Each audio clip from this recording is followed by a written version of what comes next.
반갑습니다. 아이고, 119차 이승만 연구 스터디 1부. 오늘 강의는 42장 가보 을미 동안의 대한의 상황입니다. 그러니까 청일 전쟁 전후로 이제 대한의 상황이 어떻게 되는지를 이제 이야기를 하고 있습니다. 이 오른쪽에 보시면 단발령이 몇 년도에 내려진 줄 아세요? 1895년도 청일 전쟁이 일어나고 갑오 경장이 일어나면서 그 다음 해에 했어요. 그러니까 이 단발령으로 인해서 나라가 또 풍지박살이 되어버렸어요. 그러니까 국민들에게 가르쳐 주지 않고 왜 깎아야 되는지에 대해서 전혀 그러한 교육을 시키지 않고 해버리니까 국민들이 막 일어나면서 의병까지도 일어날 정도예요. 이 사진은 보면 신촌 세브란스 병원 박물관에 그림을 그린 건데요. 이승만 대통령이 에비슨 선교사님한테 이렇게 상투를 자르는 모습입니다. 제가 보기에는 1904년도에 아마 감옥에 갔다 와서 단발령을 잘랐는 것 같은데 정확한 건 아마 한번 좀 봐야 될 것 같습니다. 예, 계속해서 안 내려가네요. 할 수 없죠. 자, 그러면 이제 러일 전쟁의 배경에 대해서 앞에 이제 용안포 사건에 대해서 이야기를 했습니다. 그러면 이제 한 번 더 간단하게 러일 전쟁 배경에서 가장 중요한 것은 첫 번째, 러시아가 만주를 이렇게 잡아먹었지 않습니까? 어떻게 해요? 청일 전쟁 후에 삼국 간섭으로 인해서 이제 일본으로부터 만주 활량한 것을, 일본에게 만주 활량한 것을 이제 청나라에게 다시 돌려줬지 않습니까? 그렇게 하면서 러시아가 야금야금 철도를 부설하면서 철도 부설한 지역마다 또 군사가 필요하다 이래가지고 이제 그 지역들을 아주 광활하게 점령을 하게 됩니다. 뿐만 아니라 이제 그렇게 하면서 의화단 사건들이 또 일어났습니다.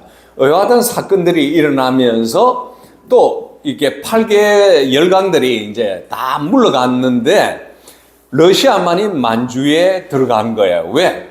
이때 벌써 우리가 청나라하고 우리 단독으로 벌써 조약을 맺은 것이기 때문에 우리는 그것을 그대로 사용할 수 있다. 이렇게 한 거예요. 그런데 미국이나 영국이나 태클을 거니까 어떻게 좋다. 우리가 그러면 철병을 하겠다 이랬는데 이제 온건파가 이제 권력을 잡았을 때는 철병을 하겠다고 했지만 강경파가 권력을 잡으면서 우리는 만주를 놓지 않겠다. 오히려 조선까지 내려가겠다. 이렇게 아주 강경파로 내려가는 것이 러일 전쟁의 하나의 배경이었다는 거죠. 그러면서 두 번째가 압록강 하구 쪽에 용안포 항구가 있습니다. 그것을 점령을 하면서 또 이렇게 영국과 미국의 반대도 있었지만 더 중요한 것은 이제 조선까지 이렇게 점령을 해 들어가니까 일본으로서는 이제는 완충 지역이 없어지는 거죠. 곧 그러다 보면 이제 자기 일본으로 위협을 가할 수 있겠다는 생각에 대해서 이제 일본이 이제 자극을 받게 되는 겁니다. 그리고 류순 회의에서 이제 러시아가 뭐라고 하냐? 우리는 북만주 점령하고 일본 너희들은 남만주를 그렇게 점령을 해라. 그렇게 하면서 이제 러시아는 철수하지 않고 일본처럼 강경파들이 계속해서 남만주까지도 주도를 하게 됩니다. 그런 사이에 일본 국내의 여론이 이제 주도가 되면서 전쟁 준비를 하게 됩니다. 조선 문제나 아시아 문제에 대해서는 일본이 우월권을 가지고 있다고 많은 열강들이 이렇게 뒷받침을 해줌으로 해서 이제 여기에서 보시는 것처럼 그림 보는 것처럼 조선은 가운데 낑겨가지고요. 밧줄에 이렇게 묶여가지고 러시아의 그 난파 정책 그리고 일본의 팽창주의 이때는 사실 팽창주의 노선은 아니었던 것 같습니다. 그래서 이런 가운데에서 이제 조선은 목 졸라 죽듯이 국권을 상실하게 되는 그런 과정을 겪게 된다는 것입니다. 자, 그러면 이제 갑오 을미 동안에서 대한의 상황을 이제 보겠습니다. 여기에서 중요한 대목들은 뭐냐면 이제 청일 전쟁이 일어나면서 일본의 관료들이 와가지고 한국이 빨리 문명 국가가 될 수 있도록 이제 갑오 경장을 동시에 전쟁과 동시에 조선을 깨우기 위한 갑오 경장을 이제 시작을 하게 된다는 것입니다. 그래서 이때 어떻게 되냐? 조선에서는 이제 천국을 막 어린아이가 막 부모를 이렇게 완전히 의지하듯이 우리 대한이 천국을 완전히 믿었다는 거죠. 그러나 갑오 전쟁이 일어나면서 백전백패가 되니까 이제 상하 관민들이 일시에 깨닫고 전날에 남만 의지하던 생각을 이제 끊어버렸다고 이야기를 하고 있습니다. 이러면서 경장을 시작했죠. 나쁜 제도를 뒤엎어가지고 고쳐가지고 새롭게 만들기 시작했고요. 그러면서 육조를 혁파하고 그 다음에 10개의 암문을 두기를 시작을 했습니다. 예. 그러면서 이제 갑오 경장에서 이제 굉장히 중요한 이 5가지를 이야기하고 있습니다. 첫 번째, 우리가 소용없는 관리들을 없애고 경비를 절감하자. 두 번째, 세금을 공평하게 부과해서 관리들이 임의로 늘어나거나 줄이는 것을 이제 방지하자. 그리고 경찰들을 뽑아가지고 치안을 엄하게 다루자. 네 번째, 과거 제도를 없애고서 인재를 마음대로 뽑아서 사용할 수 있도록 하자. 다섯 번째, 서울과 지방에 재판소를 설립해가지고요. 어떻게 해요? 그 죄인이 자기 죄에 대해서 자복하거나 시인하지 않으면 그 처벌을 가하지 못하도록 하기 위해서 이렇게 지방에 재판소를 세우자는 거죠. 그렇게 해서 좌우포도청에서 죄명도 묻지 않고 인명을 살려하던 폐단을 사라지게 만들겠다는 것입니다. 그렇게 하면서 또 이제 어떤 개혁이 일어나냐면 궁 내부에서 이제 궁가죠. 그러니까 왕족의 거주하고 있는 궁가와 경향의 사대부 가에서 이제 토하고 토세가든가, 토라는 것은 뭐냐면 권력이 있는 사람들이 무고한 백성들을 잔혹하게 이렇게 뭔가 이제 뭐 때린다든지 뭐 벌을 가한다든지 이런 토색은 돈을 계속 뺏는 거예요. 억지로 달라고 하는 거. 그러니까 토색을 하던 그런 폐단이 없어지도록 했습니다. 그래 갑오 경장이 일본을 통해서 했지만 굉장히 조선의 나쁜 풍속들이 굉장히 많이 개선이 되고 있는 중이었어요. 그 외에 예로부터 내려오던 무수한 나쁜 관례들이 많이 없어졌다. 그러면서 정부에서 민간에 반포한 정책들은 어떻게 하냐, 크게 문부를 보지 말라, 인재를 자유롭게 써라, 그리고 사생당파를 무시해가지고 인재를 쓰면서 어때? 과부를 개가를 금지하지 아니하고, 그러니까 과부도 결혼해라, 종을 두거나 매매하지 말라, 이러한 경장들을 굉장히 많이 만들게 됩니다. 근대 국가의 가는 길목에서 이러한 갑오 경장이 굉장히 중요했습니다. 그러면서 또 중요한 것은 지역마다 학교를 세웠습니다. 그렇게 하면서 인민들에게 이제 교육을 시키니까 허다한 악습들이 날마다 줄어들고요. 신선한 공기가 점점 들어와서 문명 진보하는 힘이 크게 자랐다고 합니다. 이때 갑부 대신들은 어때요? 세상 형편을 아는 인사를 등용을 했습니다. 그 갑부 대신은 갑오 경장을 통해서 이제 등용한 사람들은 주로 친일파. 그러니까 친일파라는 말은 우리가 이제 나쁘게 보면 안 돼요. 왜냐하면 서양의 문명을 가장 빨리 이렇게 접했던 것이 일본이었기 때문에, 동양에서. 그러니까 일본이 개화되어 있기 때문에 이제 일본과 이제 교류를 통해서 그들의 정신이 깨어나기 시작한 그런 사람들을 대신으로 뽑았다는 것입니다. 그래서 이들이 국정 대권을 각각 나누어 맡아 한 마음으로 일들을 하자 소위 완고한 수구파 대신들은 다 밀려가서 자취를 감췄으므로 혁신할 깃털이 막혀버렸다고 되어 있습니다. 이것을 이제 그러면 조선에 주둔해가 있는 공사들이 이런 상황들을 보고 각국이 굉장히 칭찬을 했습니다. 장차 이럴 때 쉬지 않고 혁신해 나간다면 몇 해 안에 조선은 곧 문명한 새 나라가 될 것이라고 의심할 바가 없다고 이제 칭찬을 굉장히 많이 해 주었습니다. 그러면서 1894년 12월에 대황제께서 이제 종묘로 거동하셔서 맹세하는 것을 이제 고하했다 합니다. 이것이 뭐냐면 홍범 14조입니다. 여러분들이 홍범 14조에 대해서 꼭 아셔야 돼요. 그 이제 홍범 14조는 제가 청일 전기 때 또 강의를 했습니다만 그때도 이렇게 아주 자세히 기록을 해놨습니다. 이승만 대통령은 이것을 이제 옥중에서도 굉장히 자세하게 또 기록을 해놨습니다. 자, 그 서두 어떻게 들어갔냐면 제가 쭉 읽어드리겠습니다. 나라를 여신 지 503년 12월 12일 감히 왕조 열성의 신령전에 고하옵니다. 짐소자 고종이죠. 어려서 조정의 큰 기업 조선이라는 나라를 물러받아서 지금까지 31년 동안 다만 하늘을 두려워하고 조상님들을 본받으려고 노력해 오면서 그간 여러 번 어려움을 당하였으나 기업을 떨어뜨리지 않을 수가 있었사온데 이 어찌 짐소자가 천신받던 공이 있어서 된 일이겠나이까 진실로 역대 조상님들께 도와주신 힘이옵니다 라고 이야기를 하고 있습니다. 그러면서 지금부터는 이제 중요한 이야기를 하죠. 홍범 14조. 그런데 이대로 지켜졌으면 좋을 뻔했는데 그 내용을 한번 좀 예. 자, 지금부터는 타국을 믿지 말아야 하고 나라를 부강하게 이제 이렇게. 예? 43번. 43번. 103번. 이걸 했어요. 했어요? 안 했는가? 안 했는데 같은 맥락이. 그렇네요. 자, 한번 읽어드릴게요.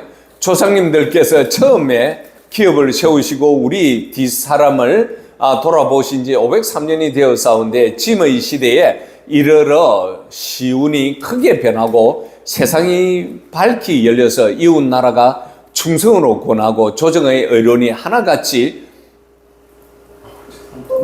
괜찮아.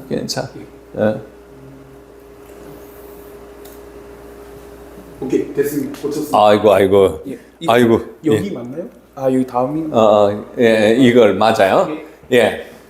자유 독립을 이제 지금 이제 고종 자기가 이제 맡고 난 뒤에 이제 나라가 열리면서 자유 독립을 반포하고 국권을 굳게 세우기를 도모하고자 하오니 짐소자가 어찌 감히 천신만을 따르면서 조상의 유업을 보존하지 아니하오며 어찌 감히 힘쓰고 정신 차려 열성의 공덕을 빛내고자 아니하겠습니까? 라고 이야기를 합니다. 예, 그러면서 안 됩니까 또? 오히려 다 안 되네. 잠시만. 혹시 때문에. 한번 풀려서. 한번. 됐어요. 땡큐.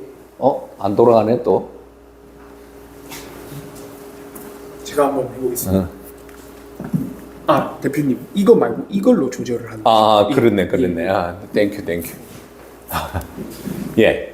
그러면서 이제 타국을 이제부터는 믿지 않을 거고요. 나라를 부강하게 일으키겠습니다. 백성을 복락으로 이제 인도해서 자유 독립 권리의 기초를 굳게 하겠습니다. 이러한 뜻을 이루려면 옛것을 고집하지 말고 정말 좋은 말 다 써놨습니다. 편한 것만 좋다 하지 말고 선대 황제들의 규범을 더욱 넓히고 세상 형편을 살펴서 정사를 변혁하여 모든 낡은 관습들을 고쳐 나가야 할 것입니다. 짐소자가 큰 법 14조목을 받들어 하늘에 계신 우리 열성조 신령님들께 맹세하여 고하오며 물려주신 공덕에 힘입어 감히 어김이 없이 성취할 것을 맹세하오니 받으신 신령께서는 살펴주시옵소서라고 합니다. 자, 1항은 천국에 의지하려는 생각을 끊어버리고 자유 독립의 기초를 굳게 하겠다. 두 번째, 황실의 제도를 정비하여 황유의 계승에 관한 규정과 종실과 규칙의 분위를 구별해 나가겠나이다. 그러면서 대황제께서 정전에 정좌하여 정사를 각 대신들에게 물어 척결하되 황후나 빈궁이나 종실이나 종척들을 관여하지 못하도록 하겠나이다. 그러니까 이제 친족들이 정치를 못하게 하겠다는 거죠. 네 번째, 황실에 관계된 사무와 정부에 관계된 사무를 분별하여 서로 뒤섞이지 않도록 하겠나이다. 얼마나 엉망이었는지 아시겠죠? 정부와 각 아문의 직무와 권리를 각각 한정하여 밝히 구별하겠나이다. 백성이 납부할 세금은 다 법률로 일정하게 정하여 혹 잡세 명목으로 내거나 정해진 액수 외에 더 받는 폐단을 언급하겠나이다. 세금 징수와 나라의 경비 지출에 관련된 모든 사무는 다 탁제 아문에서 관할하도록 하겠나이다. 또 하나는 황실에서 쓰는 경비를 먼저 전략하여 각 아문과 각 지방관의 모범이 되도록 하겠나이다. 하나, 황실에서 쓰는 경비와 각 정부의 부처의 경비를 매년 미리 예산하여 재정 문란치 않겠나이다.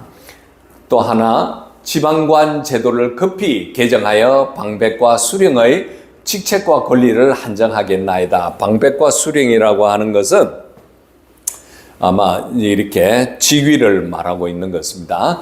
나라 안의 총명한 자제들을 택하여 널리 파견하여 외국의 학문과 기술을 배우게 하겠나이다.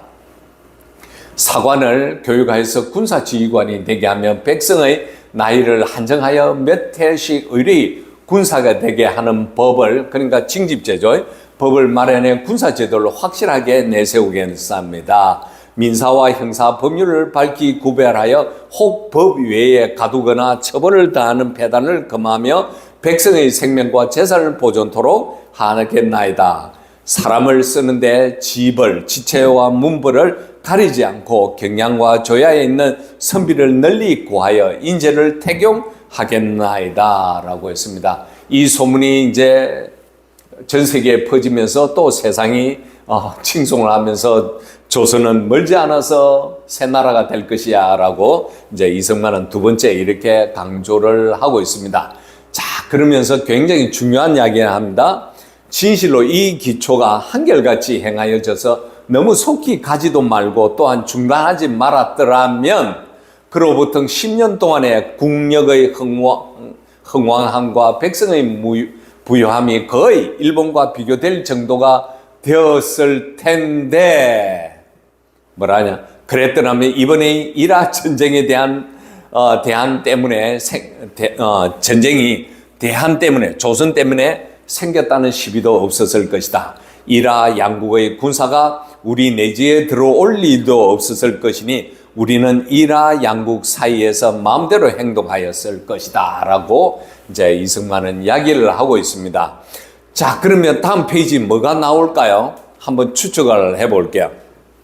자, 갑오경장이 잘 이렇게 진행이 되어 왔는데 여기서 이승만은 너무 아쉽다라고 표현을 했죠. 왜 그럴까요? 다음 사건이 하나가 튀어나오겠죠?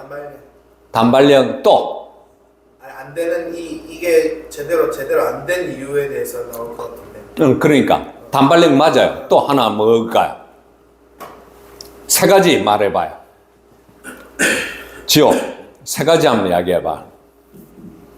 단발령 또 갑오경장하면서 전쟁 상황에서 이제 일본이 이겼다고 생각을 하고 그러면 일본이 계속해서 조선에 대해서 이렇게 좋게 나아갈 수 있도록 했어야 되는데 조선이 계속 따랐을까요? 안 따랐을까요? 응? 안 따랐겠죠. 그러니까 아가파천?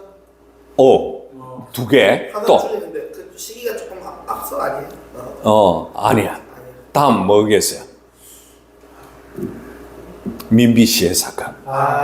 이 세 사건으로 인해서 이제 조선의 자주 독립국의 개념이 완전히 사라져버리게 되는 거예요. 자, 그래서 이 키포인트를 잘 알아야 돼요. 키포인트를. 그러나 국민이 불행하여 당시에 집권한 이들이 장훈한 지식으로 백성의 실견을 열어 차차 국민들의 힘을 모으기를 도모하지 않고 당장에 속히 성공하기를 도모하니 백성이 이해관계를 알지 못하여 힘을 합치는 자가 하나도 없었다. 이게 네 번째가 될 수가 있겠죠. 자, 그러면서 이제 중요한 사건들이 일어나요. 일본 공사 미우라 고로 이 사람입니다. 미우라 고로가 어떤 사람이냐? 막부 정권 말에서 막부 타도 운동을 하면서 어떻게 해요? 조나양이 사상을 가지고 있던 사람이었죠. 그러면서 한국 공사로서 재임 중이던 명치 29년에 민비 시해 사건을 일으키는 사람이에요. 자, 그러면서 이제 어떻게 해요? 미우라라는 사람은 그 이전에는 이제 일본의 공사들은 한국에 와서 갑오 경장을 해야 된다 홍범 14조까지 막 도와주었어요. 그런데 조선은 황제는 고종은 이제 그걸 하게 되면 자기의 권리를 다 뺏긴다고 생각하니까 미적미적거리는 거예요. 그러니까 일본으로 입장으로 봐서는 우리가 너희들 도와주는데 왜 안 해? 이러면서 이제 미우라 고로가 경장의 실행을 약속하고 위력을 행하기 시작했다는 겁니다. 그러면서 민심이 자연히 복종하지 않아서 불평불만 마음들이 스스로 자라날 즈음에 역당들, 그러니까 이게 일본의 깡패들이었죠. 일본의 수병을 지휘하여서 졸지에 대거를 침범해서 을미년 1895년 8월 망고 대변을 일으켰다라고 합니다. 그러면서 이제 민비 시해 사건이 일어나니까 각국이 일시에 진노하여서 일본 공사의 범죄 행위에 분하게 여기지 않는 자가 없었다라고 합니다. 그러면서 여기에 틈타고 있었던 러시아가 이제 자기의 기득권을 이제 발휘하기 시작합니다. 이게 저는 굉장히 역사를 보니까 그런 상황들이 이제 눈에 보이기 시작합니다. 그러면서 아까 전에 우리 참 역시 최고의 우리 스피커인 우리 간사님입니다. 예, 단발령이 나오죠. 민심이 이제 요동하기 시작하고 무식한 수구파들이 이제 몰려오기 시작을 했죠. 그죠? 그러면서 이제 갑자기 또 다음 해에 단발령을 내려가지고 백성을 머리를 억지로 깎아버리니까 백성이 어떻게 순종을 하겠는가 하는 것입니다. 여기에서 보면 단발령이 언제 내렸냐면 1895년 11월 15일이에요. 그리고 민비 시해 사건은 한 달 전이에요. 그러니까 얼마 안 돼요. 민비 시해 사건하고 단발령이 바로 내려지자 여기에 대표적으로 이승만 대통령도 이렇게 적어놓은 게 있습니다. 뭐라고 하냐? 최익현은 나의 목을 자를 수 있어도 나의 두 발을 자를 수 없다. 유교는 당시에 그랬거든요. 부모가 준 두 발이니까, 그렇지. 그러니까 부모가 준 이 머리카락을 내가 자를 수 없다는 거죠. 그래서 이제 이승만은 이렇게 속상해 하면서 말을 해요. 본래 어두운 백성은 세법이 무엇에 유익한지 어떻게 편리한지 생각하지 아니하고 다만 예전의 법을 지키는 것만 옳고 좋게 여겨서 목을 벨 수 있을지언정 머리카락은 잘라서는 안 되는 줄로 알고 있었는데 이런 백성을 가르쳐서 그 이해관계를 알게 하지 아니하고 촉급, 그러니까 빨리 위력을 시행하고자 하다가 각처의 의병들이 일어나서 전국을 시끄럽게 했다. 미우라 고로가 굉장히 잘못했죠. 그러면서 또 이제 세 번째 사건 일어나죠. 1896년 12월이라고 했는데 이거는 음력인 것 같아요. 사실은 96년 2월 달로 알고 있는데요. 대황제께서 여기 보세요. 96년 2월 10일입니다. 그 날짜를 잘못 적었나 싶어서 제가 보니까 이승만 책에는 12월로 되어 있습니다. 그러니까 여러분들께서 그냥 1896년 단발령이 끝나고 95년 그러니까 을미사변 단발령, 그 다음에 아관 파천 이런 순서로 생각하시면 돼요. 자, 2월 달부터 1년 동안이죠. 다음에 97년 2월 20일까지 이제 고종이 순종과 함께 이제 경북궁을 탈출해가지고 러시아 공사관에 갑니다. 이 과정을 잘 읽어보시면 아하, 참 이 아라사 공사관에 가고 난 뒤에 어떤 큰 조선의 또 변화가 일어나는지를 이승만 대통령이 아주 잘 설명해냈습니다. 아관 파천을 하시니 이때부터 일본의 모든 권리를 이제 잃게 되어버려요. 그러면서 반대로 어떻게 아라사가 그만하게 앉아서 대한의 내정을 속으로 간섭하고 우리의 독립 권리가 이때 다시 손상이 되면서 경장의 기초가 또한 이때에 무너졌다. 이는 우리 국민의 불행이고 또한 일본이 그동안 노력해온 것의 불행이었다라고 아쉬워합니다. 이때 삼포 미우라 고라의 공사가 지은 죄는 실로 작지 않다. 이 사람이 조선을 계속 설득을 해가지고 이랬으면 아마 일본은 지금도 우리에게는 굉장히 고마운 존재가 되었지 않았을까라는 생각이 듭니다. 그러면서 이승만이 이제 단발령을 하고 있는 모습인데요. 제가 이제 찾다 보니까 이코노미 톡뉴스에서 2013년도 정동제일교회에서 24회 이승만 포럼이 있었네요. 이때 이민훈이라는 분이 이제 이승만의 상투 자르는 거에 대해서 이야기를 해놨습니다. 그러니까 딴 거는 다 제껴놓고요. 뭐 제가 보기에는 좀 이걸 억지로 끼 맞춘 것 같아요.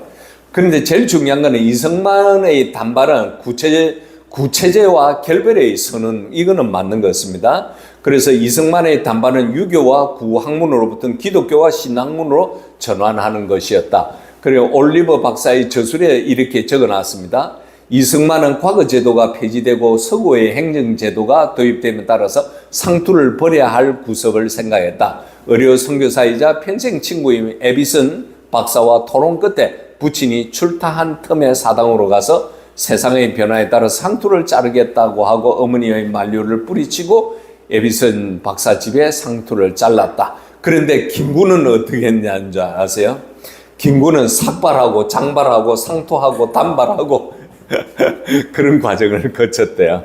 그러니까 김구와는 차이가 다른 거고요. 그래서 제가 보니까 옥중에 있을 때 이승만 대통령이 지금 머리를 기른 거죠? 기른 상태죠, 그죠?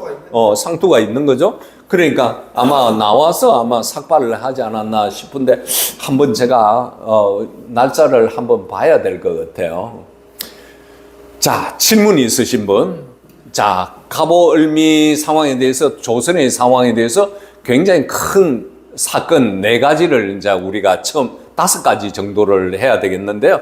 첫 번째로는 갑오경장 일본에 의해서 이루어지고 있었다. 근데 반면에 또 일본에 의해서 저질러진 미우라 고로에 의해서 을미사변, 그러니까 민비시의 사건이 일어나고, 이거는 또 이제 갑오경장 중에 하나가 단발령이었고, 그 다음에 이제 아관파천, 이렇게 함으로 해서 조선이 완전히 이제 자주 독립권을 잃게 되어버리는 그러한 아주 역사의 전환점이 되어버렸다는 것입니다. 미우라 고로가 주도한 거예요? 민비를 계획하고 주도하고 이런 그렇게 했죠, 사실은. 예. 그런 내용들이 사실 있습니다. 그러니까 대웅군을 불러가지고 대웅군이가 이제 민비하고 굉장히 적수지 않습니까? 그죠? 그냥 그를 데리고 와가지고 이제 하려고 했는데 대웅군이가 멀쩡멀쩡거린 거예요. 왜 그러냐면 옛날에 그렇게 해다가 천진 귀양 간 적이 있잖아요. 그것 때문에 함부로 나서지를 못했던 거예요. 한다 해가지고 안 한다 이래가지고 억지로 본래는 새벽에 하기로 했는데 새벽 5시 밤중이었을 거예요. 그런데 대웅군이가 안 나타나니까 대웅군 집에 가가지고 그를 모시고 와가지고 그러니까 해가 뜨는 그 시점에 이제 민비시의 사건이 일어나는 게 더 커지게 된 거예요, 사실은. 그러니까 청나라랑 자꾸만 붙으니까 민비가 또 자기 그 청나라 세력 완전히 끊어버리기 위한 급진적이고 극단적인 수단으로 민비시의 러시아죠, 이때는 러시아죠. 러시아였어요. 그러니까 저게 85년이니까 94년이 청일 전쟁이잖아요, 그죠? 그러니까 95년도에 민비시의 사건이 일어난 거죠. 민비가 그러면 칠러였죠, 이때는. 칠러였죠. 그래서 이런 상황이었습니다. 그러니까 조선의 이러한 큰 5가지의 상황이 좋아질 수 있었는데 동시에 나빠졌다. 이렇게 우리가 이제 좀 정리가 확 잘 되었으면 좋겠네요. 아까 전에 그 본 것 중에 제 이승만 대통령 그 마이크를 좀 들고 좀 해주실래요? 이승만의 그 평 중에 이제 일을 시작하는데 사람들을 이것이 이해관계가 어떠한지 사람들을 설득하지 아니하고 이제 급지적으로 그렇죠. 일을 하다 보니까 네. 사람들이 힘을 합치는 백성들이 아무도 없었다. 네. 이렇게 돼 있잖아요. 예. 이걸 현대적으로 거꾸로 적용하면 그러니까 사람들을 잘 설득하고 앞뒤 맥락이라는 걸 잘 알려주면 사람들이 힘을 합치는 일들이 발생하게 된다. 이게 사실 그 이번 그러니까 비상계엄 국면, 탄핵 국면에서 이 사람들한테 조금 잘 된 것 같아요. 왜냐하면은 이것도 똑같은 거잖아요. 극단적인 방법이고 사실 비상계엄이라는 것도 일반적인 일상적인 방법은 아니잖아요. 그렇죠. 아닌데도 불구하고 여기하고 좀 차이점이 있는 건 뭐냐면 국민들한테 이승만 윤석열 대통령이 앞뒤 맥락에 대해서 쭉 설명을 좀 잘 한 것 같아요. 내가 왜 이걸 하게 됐는지에 대한 내용을 잘 준비를 하고 설명을 하고 그래서 국민들한테 설득당할 수 있는 국민들이 굉장히 많았다. 왜냐면 지금까지 이런 모든 가져오는 맥락을 쭉 지켜보던 국민들 중에 대다수가 지식이 있고 상황을 계속 보고 있던 국민들이 이승만 윤석열 대통령이 딱 얘기하니까 설득이 완전히 딱 된 거죠. 아, 이런 맥락에서 하는 거구나. 딱 맞춰주면 들어가는 설득력 있는 방법이구나라고 이제 설득이 돼서 힘을 합쳐주는 사람들이 지금 굉장히 많은 것 같아요. 많죠. 그러니까 유튜브도 옛날하고 지금하고 좀 다른 점은 이제 정보를 전파하는 수단이란지 이런 게 좀 있기 때문에 그런 것도 있지만 한 가지는 사람들한테 앞뒤 맥락에 대한 충분한 설명을 하면서 이 급진적인 방법이라도 사용했으니까 이제 사람들이 설득을 당하고 또 힘을 합쳐주는 상황이 벌어졌고 지금 그냥 여론은 언론이나 여론은 거의 좌파들한테 점령이 되어 있는 점령되어 있는 상태인데도 불구하고 그런데도 불구하고 지금 얘들 이제 마지막 발악을 하는 느낌이에요. 맞아. 나도 그 이야기를 하고 싶었어. 진짜 마지막 발악을 하는 거예요. 그러니까 더불어민주당이 지금 완전 목숨 걸었어요. 지금. 무리수까지 두고. 지금 이제 뭐지 햄버거 해동해서 이런 말들을 잘 지어내잖아. 그런 것뿐만 아니라 지금 실제적으로 하는 행동 자체가 장관 5명 탄핵했지만 권한대행까지 탄핵한다고 하니까 그럼 완전 진짜 말이 안 되는 거잖아요. 그거는 그렇지. 완전히 말이 안 되는 건데 지금 이제 자기들 살려고 이제 마지막 발악을 하는 그런 쟤네들 진짜 끝이 가까웠고 굉장히 지금 두려워하고 있다라는 게 느껴지고 오히려 우파들은 사정은 예전보다 더 그런데 좀 여유가 좀 있는 것 같아요. 여유도 예전만큼 낙심 안 하고 그렇지. 끝까지 하고 이게 일이 어떻게든 우리는 끝까지 간다. 약간 이런 마음을 다들 가지고 있는 것 같아요. 사람들이 이 환경을 통해서 학습하고 배운 것들이 이제 조금 이런 서사가 없었으면 우리가 그때 되게 힘들었지만 이런 서사가 없었으면 지금 이런 상황까지 올 수 없지 않을까 그런 생각이 좀 들더라고요. 맞아요. 그러니까 이게 참 이런 과정들을 보면서 여기도 마찬가지고 좋아질 수 있는데도 불구하고 이 왕이라는 허리멍텅한 사람이 자기 욕심 때문에 이걸 망쳐버리면서 이제 위해가 가해지고 그러면서 반전으로 이제 일본도 권한을 다 잃게 되면서 나라가 이제 자주 독립권까지 없어진 것처럼 역으로 생각해 볼 수 있다는 거죠. 박근혜 탄핵 때 많은 국민들이 97% 쏘갔거든. 나도 쏘갔어. 97%가 쏘갔어. 어마어마한 선동이었어. 그런데 그걸로 인해서 우리 같은 사람들이 깨어나기 시작하고 이제 그걸 적극적으로 방어를 하기 시작했다는 거고 교육을 5년 동안 6년 동안 했잖아요 지금. 그러니까 아마 우리 같은 사람들이 굉장히 곳곳에 많을 거라고 생각합니다. 두 번째로는 정말 더불어민주당이 이제 발악을 하고 있습니다. 왜? 윤석열 대통령이 우리가 그저께 갔는데 그 어떤 국민대학 교수, 헌법학 교수가 강의를 하는데 윤석열 대통령 계엄 내린 것 자체는 정당하다는 거야. 그런데 뭐냐? 이 닭잡을 칼을 가지고 저기 휘둘러야 되는데 이번에 소잡을 칼로 가지고 닭을 잡았다 이거야. 그런데 문제는 뭐냐? 우리가 닭 잡을 칼이 없잖아. 국회 해산을 시킬 닭 잡을 칼이 없으니까 그렇게 한 거라는 거죠. 그러니까 헌법학자들도 많은 면에서는 동의를 한다는 거예요. 그리고 내란죄는 이거는 북한에서 지령을 내려가지고 이거는 교수가 말한 게 아니고 이거는 지금 이제 정광 목사 그쪽을 통해서 이동욱 저 장로가 있잖아요. 그 연대 신학 들어가가지고 그 좌익돼가지고 전향을 했던 그분이 자기가 너무 잘 아는 거야. 이 용어들은 바로 윤석열 대통령이 계엄령 내리자마자 그 저기 탄핵을 그 뭐죠?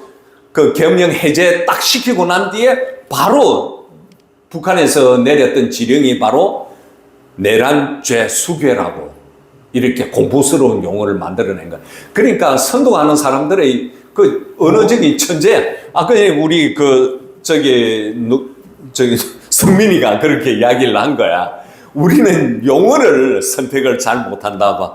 나는 이 자유의 숲이라는 용어를 좌익들을 보면서 좌익들은 이게 위장 전술들을 너무 잘 쓰잖아.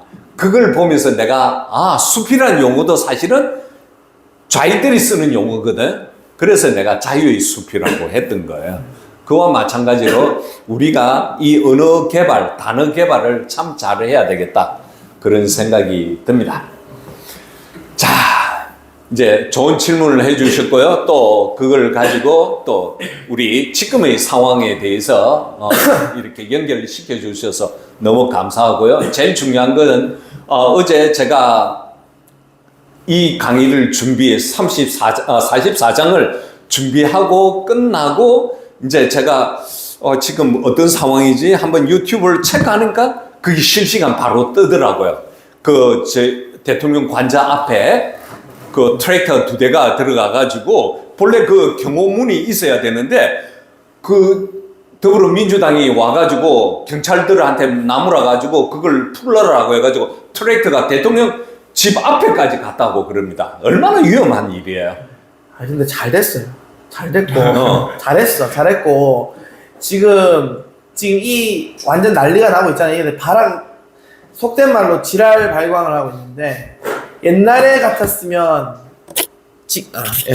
지랄 발광 이거 적절한 용어는 아닌데 하여튼 발광하고 있는데 지금 이 발광을 하고 있기 때문에 얼마나 발광을 하면 정치에 아무런 관심 없고 아무런 생각 없는 사람들도 정치에 관심을 가지기 시작한 거야. 근데 옛날 같았으면 정치에 관심을 가진 사람들이 바로 어디로 빨려 들어가냐? 좌파한테 바로 빨려 들어가요. 관심을 가졌다면 좌파한테 빨려 들어가. 왜냐면은 그들의 감성, 그들의 논리가 굉장히 쉽고 그들이 가지고 있는 그 도식화된 어떤 그런 것들이 바로 설득당하기 바로 좋기 때문에 그리고 언론까지 다 잡아 돌리고 있으니까 바로 설득을 당하는데 지금 이 사람들은 요즘 사람들은 하도 많이 속는 거야. 하도 많이 속다 보니까 이제 언론도 다 안 믿어. 그러니까 팩트 체크를 해야 된다. 완전히 그 사상에 경도된 사람이 아니면 새롭게 그 정치에 딱 관심을 가지게 된 사람들은 사실관계 확인을 하려고 하는 노력들이 생긴 거예요.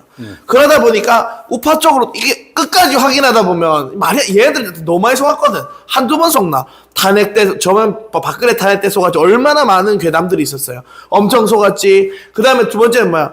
그 광우병 때 또 속았지. 광우병 때 제일 처음 속았죠. 그 다음에 박근혜 탄핵 속았지. 그 다음에 사드 속았지. 그 다음에 후쿠시마 오염 속았지. 계속 먼저 완전 엄청 속다 보니까 사람들이 이제는 언론이 뭘 얘기해도 믿지를 않고 그렇지, 자기들이 그렇지. 사실관계 파악하는 노력을 하는 거예요. 그렇지. 그래서 들어온 사람들이 우파 쪽으로 이제 부정선거 파야 된다 그러고 SBS가 원래 좌파 언론이에요. SBS도. 근데 SBS가 지금 우파 쪽으로 돌아섰다니까요. 돌아선 거예요? 돌아선 건 아닌데 아예 그러니까 중간선이긴 한데 돌아섰다기보다는 방향성을 저기서 완전 좌측에 있다가 우쪽으로 좀 왔어. 왜냐하면 부정선거에 대한 그 관련된 그 기사는요 MBC는 죽어도 완전 안 다루려고 목숨 걸고 안 다루는데 SBS는 다루는 거예요, 얘네들이. 그리고 거기 댓글 한 데 가보면 부정선거 이거 깨끗하게 하고 가야 된다. 그게 이제 전체적인 그 여론이거든요. 그러니까 지금 이 지랄 발광하는 상태가 사람들로 하여금 정치에 관심을 가지게 하고 관심을 가진 사람들을 우리가 설득할 수 있는 스피커들이 지금 있기 때문에 사실관계도 다 확인할 수 있는 유튜브 어떤 이런 것들이 다 있기 때문에 오히려 지금 이렇게 해서 이승만 대통령이 원하는 건 뭐냐면은 한 사람 한 사람이 자기 자유를 지킬 수 있는 사람이 되도록 만드는 거잖아요. 그렇지. 근데 이 사람들 지금까지 시스템 위에 얹혀져서 자기 생각과 주관과 판단과 그런 건 아무것도 없이 그냥 시스템 안에서 올라오는 그 유산만 받아 먹으면서 넙죽넙죽 받아 먹으면서 살고 있다가 자기가 스스로 판단할 수 있는 기회를 이제 처음으로 맞이하게 된 거예요. 그러니까 쉽게 말해 영화로 따지면은 매트릭스에서 매트릭스 세상에서 막 이렇게 있다가 알약 먹고 현실을 바라보게 된 그런 것처럼 지금 이제 새롭게 정치에 유입된 사람들은 사실관계를 정확하게 아는 사람들이 많아질 것이고 그런 분위기가 많아지면 좌파들은 생존하기 어려워요. 뭐 멍청한 사람들이 많으면 많을수록 좌파들은 선동하기도 좋고 생존하기 좋고 돈 빼먹기 좋은데 똑똑한 사람들이 많아지고 사실관계 파악하는 사람들이 많아지면 점점 이 사람들은 생존할 수 있는 상황이 없어지고 그게 잘 된 거죠 사실. 잘 된, 예. 말이 길었습니다. 큰 박수 한번 부탁합니다. 예.